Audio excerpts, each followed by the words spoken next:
Hello students, today let's start the next poem of first flight, the Bal poem, and it is composed by John Berryman. The Bal poem, ball क्या होता है? गेंद। ये poem गेंद के बारे में है और पोइट बताते हैं कि एक लड़के की गेंद खो जाती है और गेंद खोने पर वह लड़का बहुत ही बेचैन हो जाता है, परेशान हो जाता है। जबकि गेंद अधिक कीमत की नहीं होती है और ऐसा भी नहीं है कि एक गेंद खो जाने पर दूसरी ना खरीदी जाए, फिर भी वह लड़का बहुत बेचैन होता है। तो आखिर वो लड़का इतना बेचैन क्यों हो जाता है एक बॉल खोने पर? तो इसके लिए हम इस पोयम की स्टडी करते हैं और कंफर्म करते हैं कि आखिर बॉल के खो जाने पर वह लड़का इतना परेशान क्यों हो जाता है। ओके स्टूडेंट्स, तो अपना फर्स्ट स्टैंजा स्टार्ट करते हैं। What is the boy now who has lost his ball? What is he do too? I saw it go merrily bouncing down the street and then merrily over. There it is in the water. No use to say, oh, there are other balls. An ultimate shaking grief fixes the boy. ये आपका first stanza है। What is the boy now? जब उस बच्चे की, उस लड़के की गेंद खो गई है तो अब वह लड़का क्या करेगा या उस लड़के को क्या हो गया है?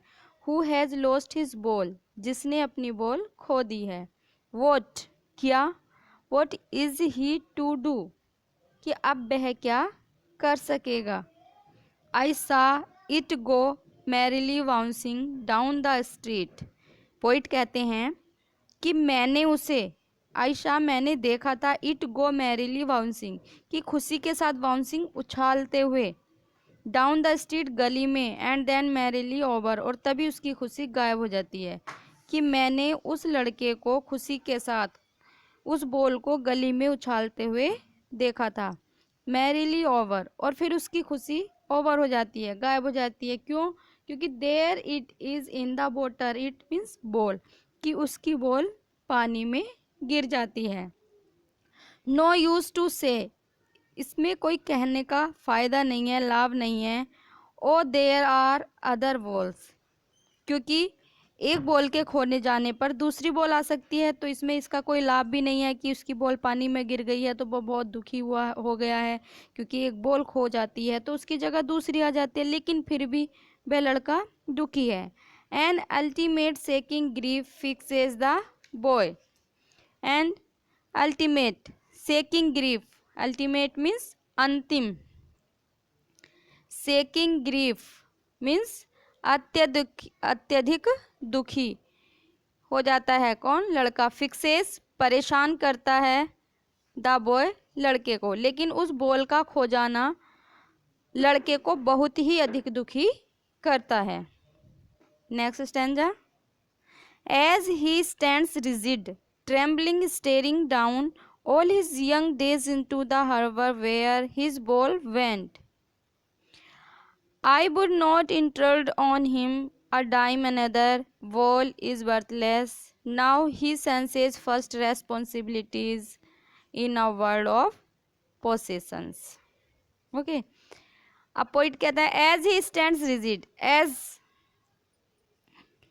ही स्टैंड्स, वह खड़ा हो रहता है, रिजिड मीन्स सख्त, वहीं पर जमा खड़ा है, ट्रेम्बलिंग, कांप रहा है, स्टेरिंग डाउन, स्टेरिंग घूर घूर कर देख रहा है, डाउन नीचे, ऑल हिज यंग डेज, अपने सारे पुराने दिनों या यादों को घूर घूर कर देखता है। इनटू द हर्बर, हर्बर मीन्स बंदरगाह, जहाँ पर वह रहता है, वेयर, जहाँ पर हिज वॉल वेंट, जहाँ पर उसकी वॉल चली गई है, गायब हो गई है।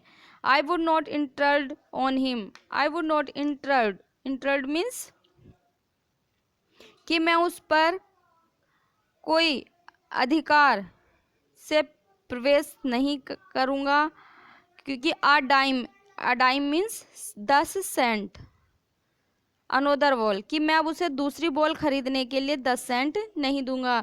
इज वर्थलेस, यह अनुपयोगी है, इसका कोई यूज नहीं है, व्यर्थ है।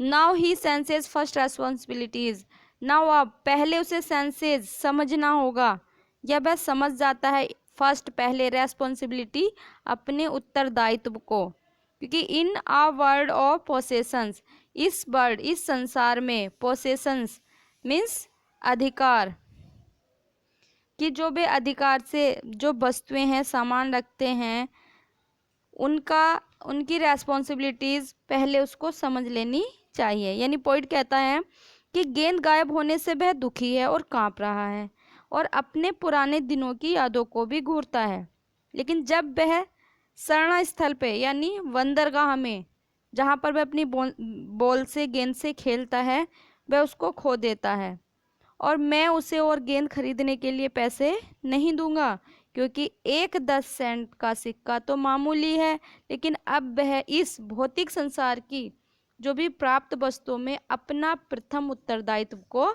समझता है। In a world of possession means भौतिक संसार की प्राप्त वस्तुओं में। Next and last stanza, people will take walls will be lost always, little boy, and no one buys a wall back. Money is external. He is learning well behind his desperate eyes. The epistemology of loss. How to stand up, knowing what every man must one day know, and most know many days how to stand up. People will take balls.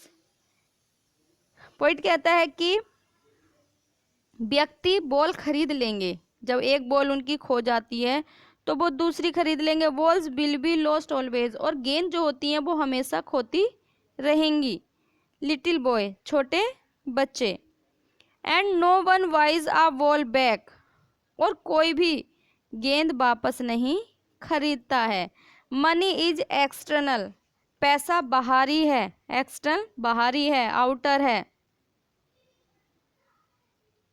He is learning, वह सीख रहा है, well behind his desperate eyes, अपनी desperate means निराश आंखों के पीछे वह इन सारे ज्ञान को बातों को सीख रहा है।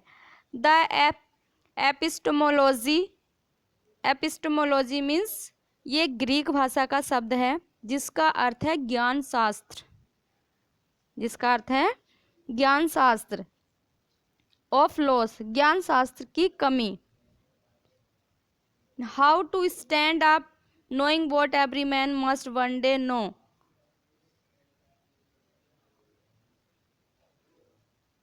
कि कैसे, हाउ टू स्टैंड अप, कि कैसे खड़ा हो जाए, नोइंग जानकर, कि what every man must one day know, कि जब प्रत्येक व्यक्ति यह जानकर कि एक दिन प्रत्येक मनुष्य समझ जाएगा, और बहुत से तो आने वाले दिनों में ही समझ जाएंगे,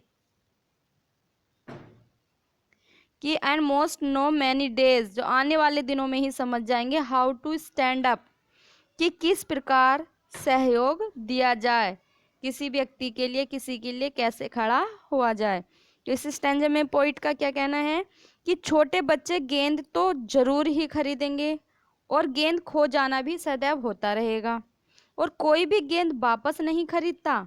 धन तो एक बाहरी वस्तु है, और निराश आंखों के पीछे लड़का यह सब सीख रहा है। वह जानता है कि यह किस प्रकार की हानि है और उसका किस प्रकार साथ दिया जा सकता है। यह जानकर कि एक दिन प्रत्येक मनुष्य समझ जाएगा, और बहुत से तो आने वाले दिनों में ही समझ जाएंगे कि इसे किस प्रकार का सहयोग दिया जाए। Okay students, take care.